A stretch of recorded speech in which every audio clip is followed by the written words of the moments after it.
Ito po mga bossing ko ang isa sa mga sikreto para ang swerte ay tuloy-tuloy. Walang humpay na pasok ng swerte mga bossing. Subukan niyo po itong gawin at mapapasin ninyo na lagi kang iaadya kung saan lagi ikaw ay suswertehin. Maraming blessing ang darating bukod sa inyo pong sipag at tiyaga at pananalig sa mahal na Panginoon ay sabayan niyo ng ganito mga pampaswerte at iaadya naman kayo nito kung saan lagi kayo ay suswertehin.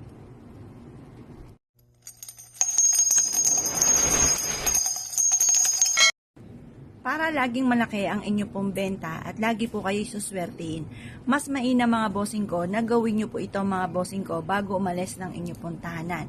At ang dulot po nito ay swerte mga bossing. Kung kayo po ay isa sa mga negosyante at nais po na magkaroon ng malaking benta, gawin nyo po ito bago umalis ng inyong tahanan tuwing umaga mga bossing. Or kaya po kapag kayo nasa mood, lalo-lalo na kapag ito ay Martes or Biyernes. At ito po ay sinisigurado ko po sa inyo na buong araw kayo ay suswertihin mga bossing. At may mga darating sa inyong swerte na hindi nyo inaasahan. Ganito lang po ang inyo pong gagawin. Kumuha po kayo ng isang mangkuka na asin or isang platito. Yung mga local na asin lamang ang ating gagamitin para hindi ito masayang.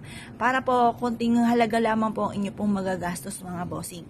20 pesos na asin sa palengke o sa bangketa sa may kariton ay napakarami na. Kaya yan na lang po inyo pong gagamitin. Konting asin lang naman ang ating kailangan mga bossing. At pagkatapos mga bossing ko, kailangan din natin ng langis or kaya po mga bossing, basta kahit anong klase ng langis.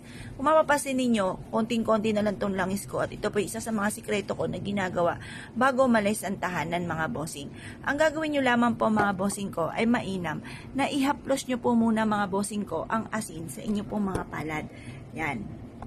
Kagaya po nito mga bossing. Ito po, ayusin lang natin mga bossing ko itong hawakan ko ng cellphone para mapakita natin ng maayos mga bossing. Ganito po ang inyo pong gagawin.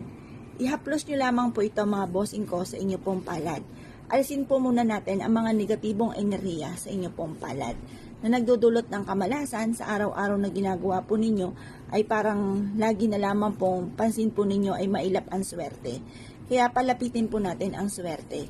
Ihaplos nyo lamang po ito mga bossing ko sa inyo pong palad. At pagkatapos ito mga bossing ko, habang kayo po yung naghahaplos na ganyan, tinatanggal natin ang kamalasan, paulit-ulit ka nagwi-wish na magkakaroon ako ng maraming pera at kailanman na hindi na ako mauubusan ng pera, lagi akong suswertihin. Pagkatapos po niyan, kapag po ito yung naipahid nyo na mga bossing, kunin nyo po itong baby oil mga bossing ko at magpahid kayo sa inyong palad para manuot mga bossing ko, dumikit ang swerte mga bossing. Yan. Ngayon pa mga bossing, ang gagawin nyo lamang, ihahaplos nyo po ito sa inyo pong palad, kagaya po nito mga bossing. Yan, haplos nyo lamang.